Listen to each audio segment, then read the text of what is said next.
first time ever, I've invited the provost at LSUS and a professor of English here to introduce our speaker. So Dr. Helen Taylor is the one and only. Oh, thank you. Thank you, Bill. Well, welcome everybody. Thank you for coming out on this blustery morning, which actually is more like the weather I'm used to in my hometown. So you students could try and guess where that is from what I'm saying. Bill, it says 36th annual. You said 37th annual, so it's one or the other, almost as old as me. Kidding. Let me thank Bill, first of all, for his sterling service to the university in all sorts of ways, including putting on this annual lecture. We honored Bill with the Outstanding Faculty Award this past spring for services to the university.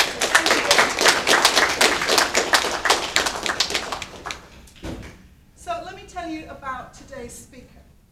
Michael R. Hall is Professor of Latin American History and U.S. Foreign Relations at Georgia Southern University's Armstrong campus in Savannah, Georgia. He was born in Philadelphia. He earned a BA in History from Gettysburg College in 1983, an MA in International Studies at Ohio University in 1989, and a PhD in History from Ohio University in 1996. Prior to that, he served as a U.S. Peace Corps volunteer in the Dominican Republic from 1984 to 1987, and he was visiting professor at the Instituto Tecnológico de Santo Domingo in the Dominican Republic in 2000 and 2001. Hall participated in a Fulbright Hays Faculty Development Seminar in Brazil in 2002 and has been the director of many study abroad programs in Latin America. He is past president of the Association of Global South Studies, which awarded him the Outstanding Leadership and Service Award in 2010 and the Presidential Award for Service in 2015. Hall is the author of Sugar and Power in the Dominican Republic, Eisenhower, Kennedy, and the Trujillos, 2000, and the Historical Dictionary of Haiti, published in 2012. As well as numerous book chapters and other articles. Dr. Hall's talk today, as you can see, is entitled, and I'm going to pronounce it the British way, sorry, Lincoln's Legacy in the Caribbean. Dr. Hall. Thank you.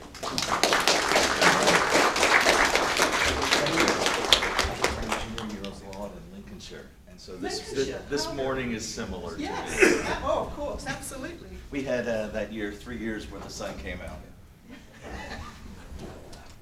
Well, it's a pleasure to be here this morning, and I want to thank all of you for showing up at 8 a.m. I know that for some of you that might be difficult. For others that are actually Dr. Peterson's students, you're probably used to showing up at 8 o'clock in the morning. I am the only person on my campus who teaches an 8 a.m. class. The rest of the faculty refused to do it. I begged for it, and I've never had competition in 20 plus years, so I'm very happy. It's really, really a pleasure to be here this morning. I've known Dr. Peterson for 20 years. He is our executive officer for the Association of Global South Studies, and he makes an awful lot happen, and he has held that group together in the last couple of years doing some very important transitions. So it's a real honor to be here. When I told a colleague at Georgia Southern that I was being invited to the International Lincoln Center to present a talk on Lincoln in the Caribbean, I was informed by one of my colleagues, oh, that's fantastic. We now have multiple daily non-stops from Savannah to Chicago. Then my colleague went on to tell me about the Italian beef sandwiches in Chicago. I was so excited. I was on the verge of drooling, but I had to interrupt my colleague with his litany of wonderful things to eat in Chicago and inform him that the International Lincoln Center was not in Chicago, not anywhere in Illinois, that it was in Shreveport, Louisiana, but that nevertheless I would be eating some delightful things and meeting some delightful people, but alas, there was one pitfall. There are no daily non-stops from Savannah to Shreveport. You have to make some kind of a connection. action. So here I am. While most university students, and I imagine virtually everyone in this room, know that the United States was the first nation in the Americas to win its independence from a European colonial power, you might not all be aware that Haiti was the second nation in the Americas to win its independence from a European colonial power. But there the differences start to be more pronounced. Whereas the United States declared its independence on July the 4th, 1776, and obtained official diplomatic recognition from the United Kingdom following the American Revolution by signing the 1783 Treaty of Paris, Haiti proclaimed its independence from France on January the 1st, 1804, after conducting its War of Revolution, a very disruptive 13-year-long Haitian Revolution, very violent, very bloody, which has also been heralded as the only successful slave revolution in history. Dozens of slave revolutions in the Americas, but only one is successful. And today, in 2019, that is still a great symbol of pride for most Haitian people, that they are the product of the only successful slave revolt. Unlike most revolutionary struggles in the Americas against colonialism, the Haitian Revolution came before the Declaration of Independence. Everywhere else in the Americas, you have a Declaration of Independence followed by the revolution. Haiti is the exact opposite. That's because the motive of the Haitian Revolution was fundamentally different. The primary motive was not independence, it was racial equality and emancipation. That was the primary motive. In 1791, at the start of the Haitian Revolution, there were approximately 500,000 slaves working under incredibly brutal conditions on sugar and on coffee plantations in Haiti. France acquired the western third of the island of Hispaniola. I'm going to have to remember to keep doing this because usually someone does this for me in class. I pick a student at the beginning of the semester and say, you are in charge of the slides. And usually that student says, yeah, better than you. You get a B. Since France acquired the western third of the island of Hispaniola from Spain in 1697, the French were going to be producing an incredibly lucrative sugarcane producing colony, but they're going to be using an incredibly brutal form of slavery.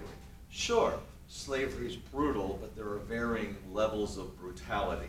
The version of slavery that was used in the French colony that becomes known as Haiti was probably, if not the most brutal version of slavery in the Western Hemisphere, one of the most brutal versions of slavery. They had a philosophy known as planter's policy, which basically had the idea that it was cheaper, it was more economical to work your slave to death and then buy a new one from Africa than to take proper care and maintain your slave's livelihood. The result was an incredible amount of wealth for France, but an incredibly large, unhappy, unassimilated slave population. And I might add, it was a large, unhappy, unassimilated slave population with access to machetes, which isn't always the best plan to give the people you oppress weapons. To communicate, the slaves are going to develop their own syncretized language, which is Creole, and their own syncretized religion, which is Voodoo. That's a whole nother lecture. We could have a whole nother lecture. Maybe I get invited back, because apparently there are still things I haven't eaten here in Shreveport. Who knows whether I get invited again, I don't know. But what's going to happen is in 1791, you have the start of this Haitian Revolution. And the man who actually kicks it off is a voodoo priest. It's somebody who is able to unite vast sectors of the Haitian slave population. His name is Boukman, Ungan Boukman, and he is going to unleash this slave revolution in the summer of 1791, an event which becomes known as the Night of Fire. After about a decade of fighting in 1801, another leader of the Haitian Revolution, Toussaint Louverture, is not only going to take control of the French colony of Haiti, he's also going to take control of the Spanish portion of the island that eventually becomes the Dominican Republic. So in 1801, Toussaint Louverture controls the entire island of Hispaniola, but he does not proclaim independence from France. He just makes himself the governor of the island. Well, in 1802, back in France, the new French emperor, Napoleon Bonaparte, has another plan. He would like to reinvigorate the slave colony, reinvigorate all of that sugar wealth, especially since he's planning on some upcoming altercations with the British. And so what he does is he sends over a force of 50,000 plus troops, well-trained, well-armed troops, and when they arrive, one of the things they do is they capture Toussaint Louverture, but eventually this is going to be problematic because the troops, the majority of them are going to die of yellow fever. And so what's going to happen is even though Toussaint Louverture is taken captive and eventually dies in captivity, the French are not able to reimpose control over the island because their troops have died of disease. One of the fascinating parts of studying Latin American history, from the conquest to the liberation movements in the 19th century, is looking at the role of disease. You can do that in any nation's history or any region's history. But I'm just fascinated by the role of disease, whether it's looking at the Panama Canal and the role of disease, or the conquest of the Aztecs and the role of disease. But for our purposes in this discussion this morning, it's the role of yellow fever, basically eliminating the French army. As a result of this, and this brings it very close to home for those of you from Louisiana, Napoleon had planned on using Louisiana and the entire territory to feed this new, revived, and enhanced slave colony in Haiti. Without Haiti, Louisiana, at least as far as Napoleon is concerned, is no longer important or viable. I'm hiding when I say that. I don't want anyone to react to me. But what's going to happen is that's where you end up with the Louisiana Purchase. And I'm sure all of you here in Louisiana understand this. My students in Georgia are surprised by this. They're like, really? There's a Haitian connection to the Louisiana Purchase. I'm like, We all study different things. I grew up in Philadelphia, and every student knows about Washington crossing the Delaware.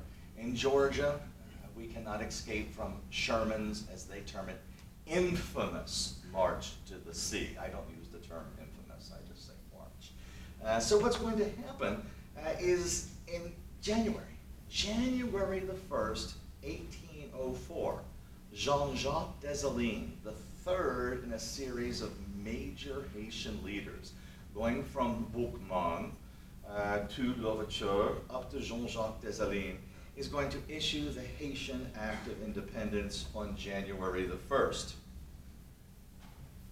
Until very recently, it was believed that no copies of the Haitian Act of Independence had survived. It was believed that they had all been either lost, destroyed, or hidden away. In 2010, however, a Duke University graduate student by the name of Julia Gaffield, that's Julia right there, was doing research. She was doing research in the British National Archives. What a thrill that is. I don't know if any of you are ever going to get to go overseas and do research. At a minimum, you can do research here in Louisiana, maybe you go to DC, but if you get to go abroad, that is such an incredible experience. And the British National Archives are just magical place. Some of us want to move into these archives and make them home. Some of us actually look like we've done that. We take over our carrel and there we go. She was over at the British National Archives and she discovered a copy of the Haitian Act of Independence in 2010. How the hell did it get to London? What had happened was the document had been in Port-au-Prince and somehow made its way to Kingston, Jamaica, where the British were there, and then it made its way over to a box of documents. Sometimes you're never quite sure what you're going to find in the archives. A couple years ago, I was down at the Historical Association in Savannah, and I found a whole box of letters from plantation owners who had fled Haiti and made it to Savannah. Of course, a lot of them came here to Louisiana, but a significant number also came to Savannah, and I looked at the director, their head archivist, and I said, "This is fantastic." She says, "Yeah, no one's ever touched that box." I'm like, wow, I've got to get a graduate student down here. It still hasn't happened because I haven't had a graduate student in 8 years that can really speak French. So unfortunately, we're a little bit limited. What a fascinating individual. Today, she is now an assistant professor of history at Georgia State University near Atlanta. So she's written several books and articles, but the start of her claim to fame with Haitian studies comes by discovering this Haitian Act of Independence. I have never discovered anything that cool. So maybe in the future, you want to invite Dr. Gaffield to a lecture, because I bet she could tell a really good story of how she worked in the archives. Haitian independence was proclaimed on January the 1st, 1804. To celebrate their independence every year, Haitians have a tradition of eating a soup called soup jomu. We all celebrate celebrations with certain foods.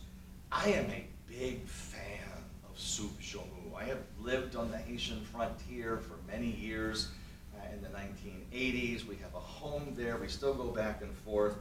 And soup jomu is still one of my favorite things to eat. Unfortunately, they only are making it on January the 1st. I keep looking and I'm like, can we eat this like on Tuesday in May? No. No, we don't get to eat it then. It's a hearty soup made out of squash, of beef, of plantain, of vegetables, of all sorts of wonderful chili peppers. But the meal is envisioned as a form of liberation. It's a form of liberation for the slaves because during slavery, their rations were severely restricted. They ate scraps of food from the plantation table. They were never allowed to eat soup jomu. It was forbidden. If you ever get a chance to try soup jomu, you may think it's spicy enough as it is. I don't. I'm always dousing things a little bit more of sauce. Louisiana, I'm sure you guys are dumping sauce on a lot of things too. Growing up in Philadelphia, we invariably had that little bottle of Tabasco sauce sitting on our table. That little cap kept falling on the floor. We could never find it, so it was uncapped. The Haitians make an incredible hot sauce, which is called timalis. Has anyone ever tried timalis? Oh, it's now my favorite hot sauce. So you dump that on here. It's made with little peppers that are, in English, I think you translate them as Scotch bonnet. You can probably find them in the store, but this makes an incredible hot sauce. Well, let's move away from food for a moment because I'm going to start getting hungry even though I've just had breakfast.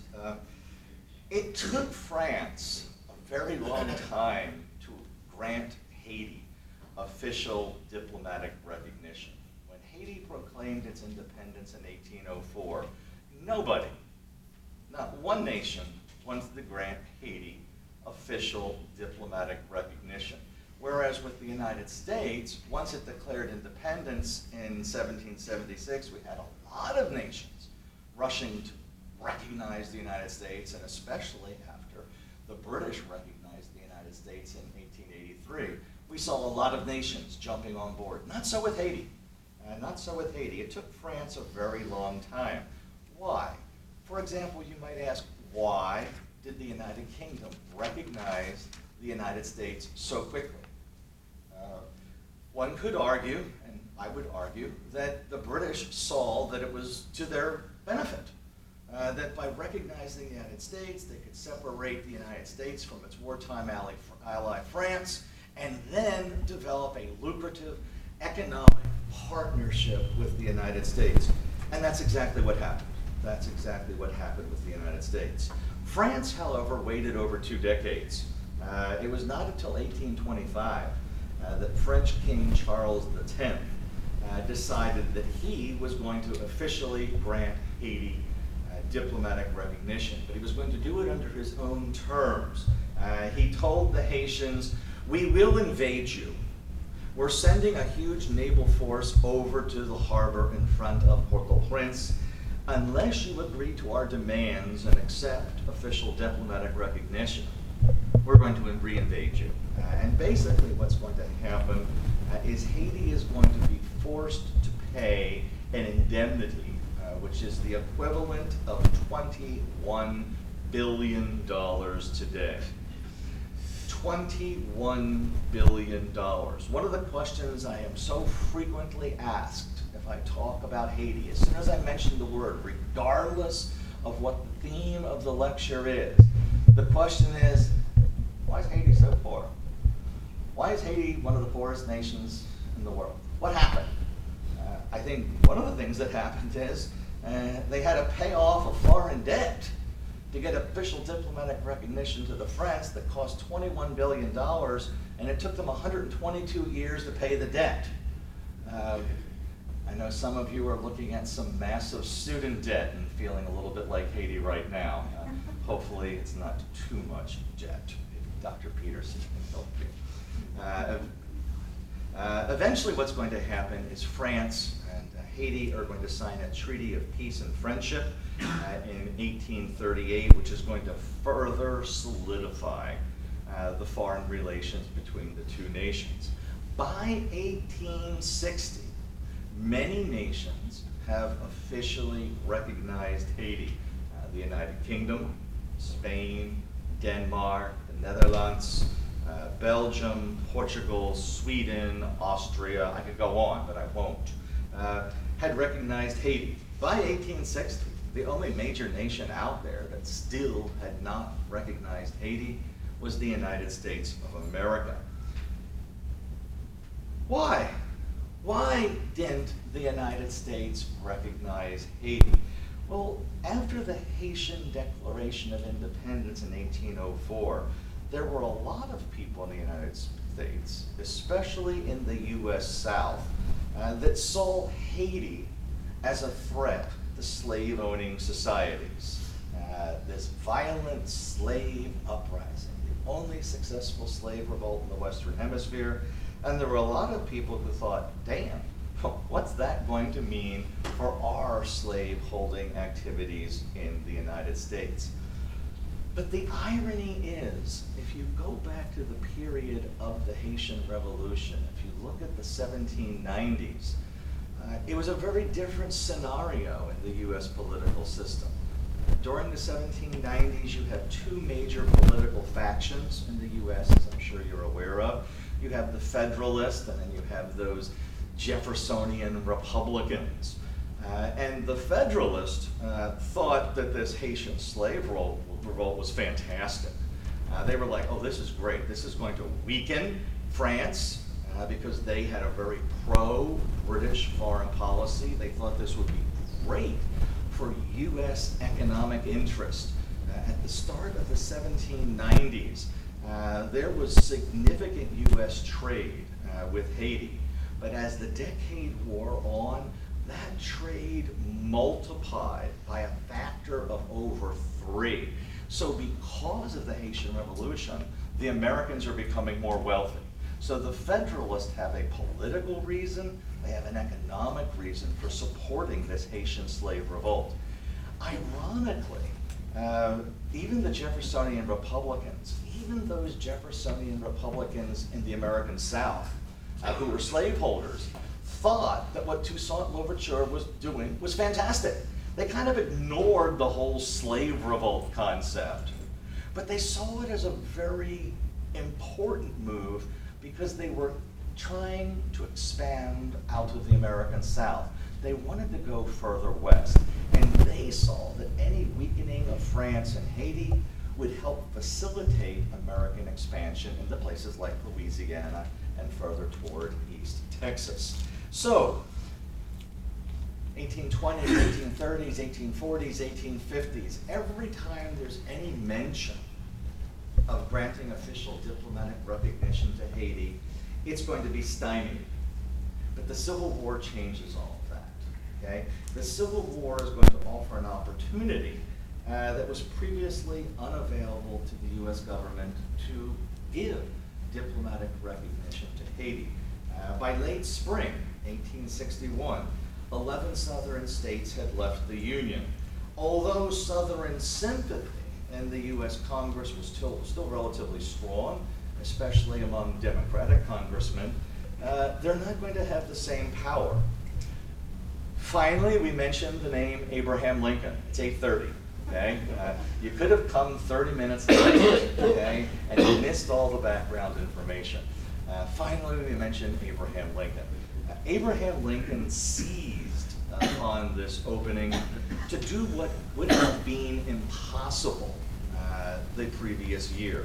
In his annual message to Congress in December of 1861, he stated, "If any good reason exists why we should persevere long with our recognition of the independence and sovereignty of Haiti and Liberia, I am unable to discern it." Lincoln's interest in Haiti, however, goes back much earlier. It goes back to his early days in Illinois. Lincoln's close friend, Haitian-born barber, William de Florville, was an incredibly influential person in Lincoln's life before the presidency. Florville was born in Haiti. He made his way to Illinois in 1831. He established a successful barbering practice in Springfield, across the street from the state capitol, and with his earnings, he began to invest in real estate. Abraham Lincoln became his real estate lawyer. According to Lincoln's scholar Lloyd Ostendorf, a local newspaper editor claimed only two men in Springfield quickly understood Abraham Lincoln: his law partner, William Herndon, and his barber, William Florville. Williams. Oh, William Peterson. Three Williams who understand Lincoln completely. Okay. Historian Benjamin Quarles noted, Florville's shop was the informal social center for the men of the community. It was Lincoln's second home prior to the marriage.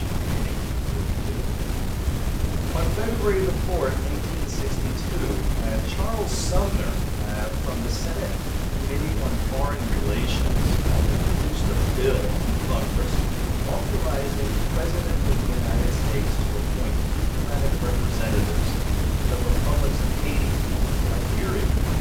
Each representative so appointed was to be accredited as a consul general. They would still not be an ambassador. The United States is not going to raise Haiti's diplomatic mission to ambassadorial status until 1940. That's another matter. Following the speech, however, there was opposition. There were still people in the Congress who did not want to give official diplomatic recognition to Haiti. And one of the most vocal opponents was Senator from Kentucky, a guy by the name of Garrett Davis. And I find Garrett Davis' quote very interesting. He was a talker. He just rambled on and on and on. I have no idea what that's like. Ha ha ha. He said, if after such a measure should take effect, the Republic of Haiti and the Republic of Liberia were to send ministers plenipotentiary to our government, they would have to be received by the President of the United States and by all the functionaries of the U.S. government upon the same terms of equality with similar representatives from other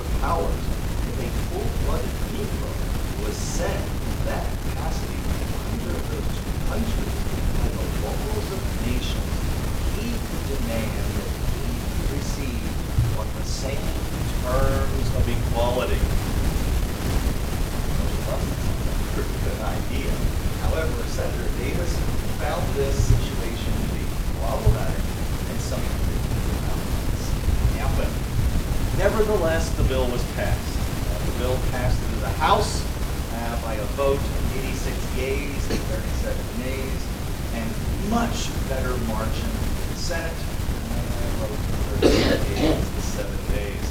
Abraham Lincoln signed the legislation, and it became law. In June of 1862, when Lincoln signed this law, finally, over half a century later, the United States of America granted diplomatic recognition to Haiti. The first U.S. consul sent to Haiti was a guy from New Hampshire by the name of Benjamin Whittam. Presented his credentials to the president of Haiti. Official diplomatic relations were established. Subsequently, U.S. representatives to Haiti are much more fascinating than Benjamin Whittam. One of my favorites was a guy by the name of Ebenezer Bassett. Ebenezer Bassett was the first African-American diplomat in U.S. history. He's one of those names that many of you might not be familiar with. Every year when we have Black History Month, I always look and I'm like, is there going to be a commercial about Ebenezer Bassett? I'm waiting and I haven't gotten it yet. Maybe I've just missed it. I don't know. How many of you have ever heard of Ebenezer Bassett? Anyone? No, I don't understand. I don't know why we're ignoring Ebenezer. What a cool name. He'd be a great exam question. How are you going to get it to somebody called Steve? And it's not going to happen. Maybe Dane, but not Steve. Okay? So what we do is Ebenezer Bassett is the first African-American U.S. diplomat. He's also the first African-American to graduate from Central Connecticut State University. In 1869, President Grant appointed him third U.S. diplomatic representative to Haiti. And 150 years after that, 150 years after he presented his credentials to Haiti, the third U.S. diplomat to Haiti, Central Connecticut State University decided to honor this man. They renamed the History Building in honor of Ebenezer Bassett. Ebenezer D.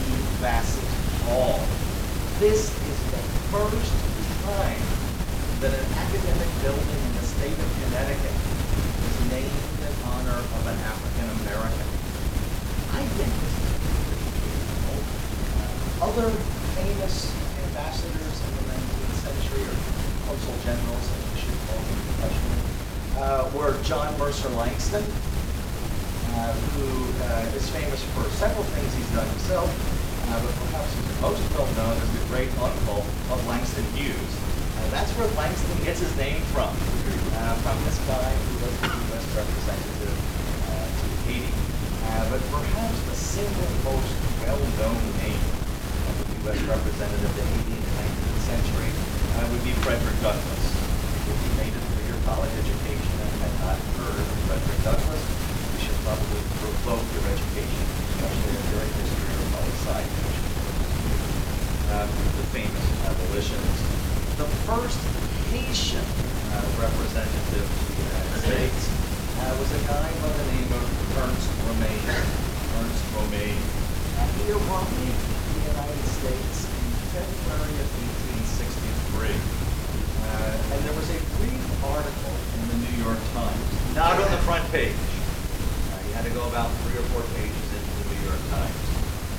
And in this brief article, it stated, the steamer Poorest, which arrived in this city on Saturday, February 18, 1863, from Port-au-Prince, brought hither as a passenger the Honorable Ernst Romain, Consul General and Charge d'Affaires from Haiti to the government of the United States. Mr. Romain was formerly a colonel in the Army, serving as aide-de-camp to President Giffard. What's fascinating about this story, or at least to me what is fascinating, is a few months later, this 1,200-ton ship, the Talisman, was on a voyage from New York City to Shanghai, China, and was sunk in the South Atlantic on June the 3rd by a Confederate warship, one of the most successful of the Confederate warships, the CSS Alabama. So the ship that had brought the first Haitian diplomatic representative to the United States is going to be sunk by a Confederate warship. Notwithstanding President Lincoln's efforts to grant the Haiti U.S. diplomatic recognition, one could argue that it was actually the Haitian president, a guy by the name of Fabre-Gaffard. Fabre-Gaffard was the man who actually initiated this quest in 1861 to have the United States grant Haiti official diplomatic recognition. This is a Haitian banknote. I'm fascinated by how important historical figures can be represented on stamps, on coins. This is a 25 gourd note which celebrates the bicentennial of Haiti. Okay, their independence declared in 1804. This note was issued in 2004, and this is an image of Gaffard. Okay, it would have been really fun if I had a whole pocket full of 25 gourd notes to pass out to the classroom. I don't. I'm sorry, I just don't have them. I guess I could try the next time, but I don't. This guy in 1861, he was the one who initiated the petition with Lincoln. Even before Lincoln started to talk about granting Haiti official diplomatic recognition, it was this man.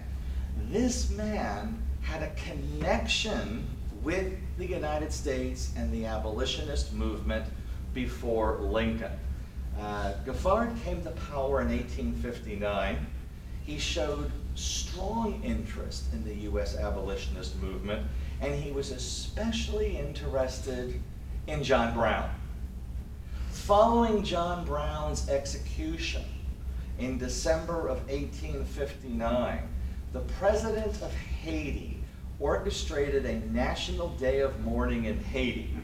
A memorial service was held for John Brown in the National Cathedral. The entire Haitian government attended the Roman Catholic Mass for the American abolitionist, and all Haitian flags were lowered to half-mast for John Brown. In 1860, Gaffard, a devout Roman Catholic, was able to establish diplomatic relations with the Roman Catholic Church. By 1860, virtually every important political entity out there, with the exception of the United States, and the last one on board was the Holy Roman Catholic and Apostolic Church, which signed a concordant.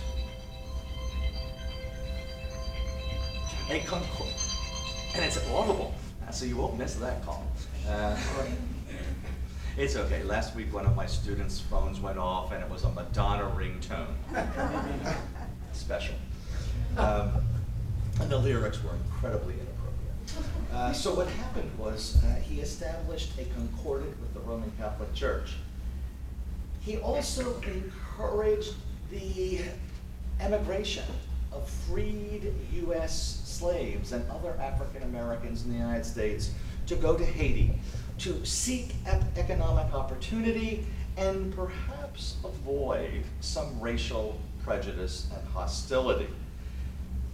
From the 1820s until the 1870s, Haiti was a destination for many freed blacks from the United States. There were several religious leaders in the United States, people like Richard Allen of the African Methodist Episcopal Church, and the Episcopalian Theodore James Holly, who encouraged freed black folks from the U.S. to go to Haiti. Lincoln also supported this. Lincoln supported voluntary schemes. He never supported forced expatriation that we know of, but he supported voluntary schemes to Haiti, to Liberia, to Central America, and to other places. During the Civil War, Gaffard provided the United States with some important naval ports on the northern, that's a previous map, I don't know what I'm looking at, But on the northern coast of Haiti is a place called Le Cap, Cap-Haïtien. And in Le Cap, Giffard offered the United States Navy ports of call. Virtually no place else in the Caribbean during the Civil War offered the U.S. Navy, the Union Navy, ports of call other than the Danish Virgin Islands, okay, which we eventually got. But again, a different story. But what's going to be so successful here is by basing the squadron, by basing the U.S. West Indies squadron in Le Cap, in Cap-Haïtien, in northern Haiti, it's going to enable the Union Navy to patrol the waters, especially around that strait, around Florida, and inhibiting transport. In November of 1864, the United States and Haiti are going to sign a further treaty, which is the Treaty of Trade and Navigation. Lincoln's death does not stop Haitian interest in all things Lincoln. Immediately following Lincoln's death, numerous foreign dignitaries sent notes of condolence. And one of the strongest and most sincere, in my opinion, notes of condolence came from Haitian President Giffard, who wrote that he credited Lincoln with the groundwork for the 13th Amendment and furthering the advancement of liberty and freedom for all. He stated, "All the hearts of Haitians and of all the friends of humanity welcome Abraham Lincoln's activities with joy and as a great act of justice." So Giffard, big fan of Lincoln. In 1866, just a year after Lincoln's death, U.S. Secretary of State William Seward, another William, it's like everybody's named William. Secretary of State William Seward visited Giffard in Port-au-Prince, and when he entered President Giffard's office, sitting behind the presidential chair was a huge portrait of Abraham Lincoln, and next to his desk was a life-size bust of John Brown. You walk into the President of Haiti's office, and there you are with Brown and Lincoln. In March of 1867, Giffard and his family, however, no longer were able to remain in power, and they fled into exile into Jamaica.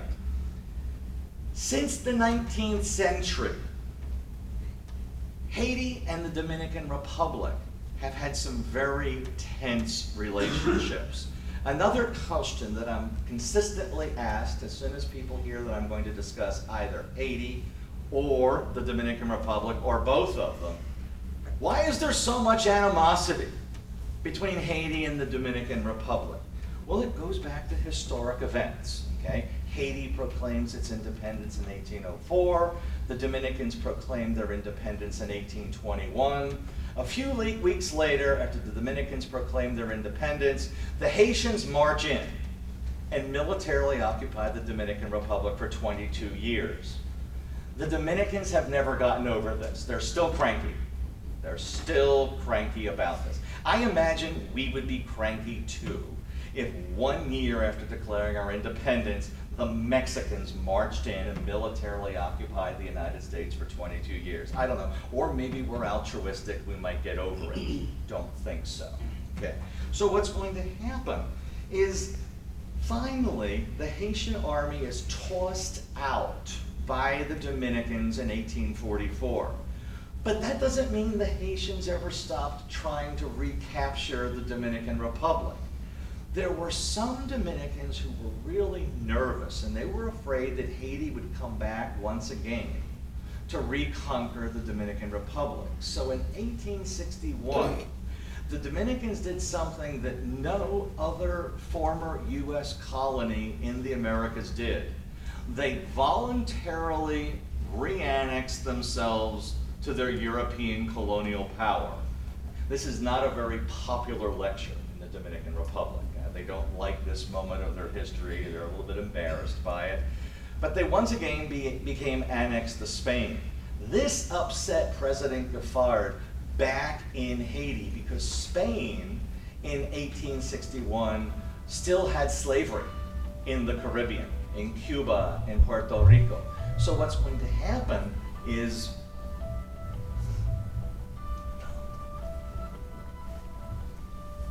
so what's going to happen is Giffard does not like this, and he is going to give assistance to the Dominican revolutionaries who are against Spain coming back and recolonizing the Dominican Republic. He's also going to give them shelter. And these revolutionaries are going to be allowed to regroup in Haiti. He's going to help facilitate the procurement of weapons and supplies. And these revolutionaries from the Dominican Republic are going to launch an invasion from Haiti, which in 1865 is eventually going to result in Spain throwing up its hands and leaving the Dominican Republic. And for the third time in the 19th century, the Dominicans are going to proclaim their independence. Today, when Dominicans celebrate their Day of Independence, they're not celebrating the event from 1821 because that didn't last so long. They're not celebrating 1865 because they're still embarrassed about what they did. The day they're celebrating is February the 27th, the second Declaration of Independence, which they proclaimed against Haiti. So for the Dominicans, Independence Day is the independence from Haiti in the second Independence Declaration, which helps explain part of that animosity. Not either of the declarations of independence from Spain. Well,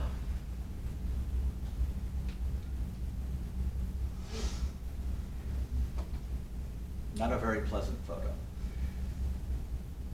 President Giffard, therefore, is the only Haitian leader that most Dominicans look upon with any level of respect or admiration, because he provided the Dominican revolutionaries with assistance. What's going to happen is we move forward to the 1930s. And in the 1930s, in the Dominican Republic, the dictator was a man by the name of Rafael Trujillo. Trujillo came to power in 1930 and was in power until 1961. In 1936, Rafael Trujillo changed the name of the Dominican Republic's capital from Santo Domingo to Ciudad Trujillo. He began to expand the western boundaries of the city, and he built a large avenue on the western frontier of the city. And this large avenue on the western frontier of the city became known as Avenida Giffard. It was named in honor of the Haitian president back in the 1860s. This is the only time before or after in Dominican history that a street or a monument has ever been named in honor of any Haitian. Avenida Giffard. Why did this happen? Well, they honored him, but also in 1837, what had happened was Trujillo unleashed his military on 12,000 plus Haitian cane cutters and had them massacred, which caused very tense relationships between Haiti and the Dominican Republic. Eventually in the 1950s, Avenida Giffard is going to have its name changed. Avenida Lincoln. It becomes Lincoln Avenue. So Giffard Avenue from the 30s becomes Lincoln Avenue in the 1950s. Very crowded. Today on Lincoln Avenue, one of the busiest streets in Santo Domingo, you find a very popular restaurant called Lincoln Road. Lincoln Road Restaurant on Lincoln Avenue. When you go there, you can order from their menu hamburgers, Angus burgers. One of the most wonderful things you can do is you get it with queso americano. Ooh, American cheese. That's a big imported delicacy there. You get burgers, really nice burgers. A few blocks down the street from Lincoln Road Restaurant is a place called Lincoln Food Truck Park. I love food trucks. How many of you have ever been to a food truck? Isn't that fun? Our university finally has a food truck park.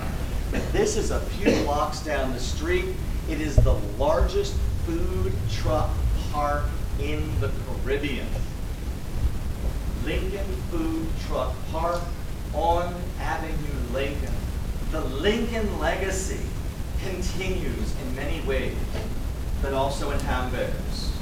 So I wonder today, how many people enjoying a tasty hamburger at the Lincoln Road restaurant, at the Lincoln Food Truck Park, or Dr. Peterson, who in 2005 had a hamburger at the Lincoln Road restaurant. He refused to leave the country.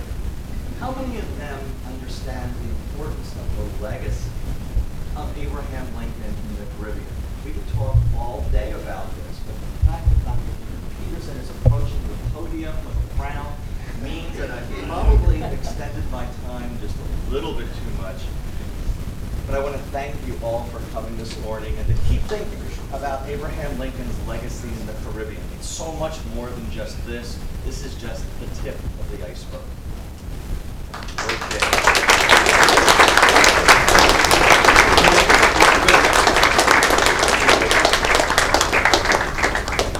Unfortunately, we don't have time for questions. We're going to be going over to the Lincoln Center. If you have questions, you ask them. We'll ask questions and then one more way right now. And thank you for coming.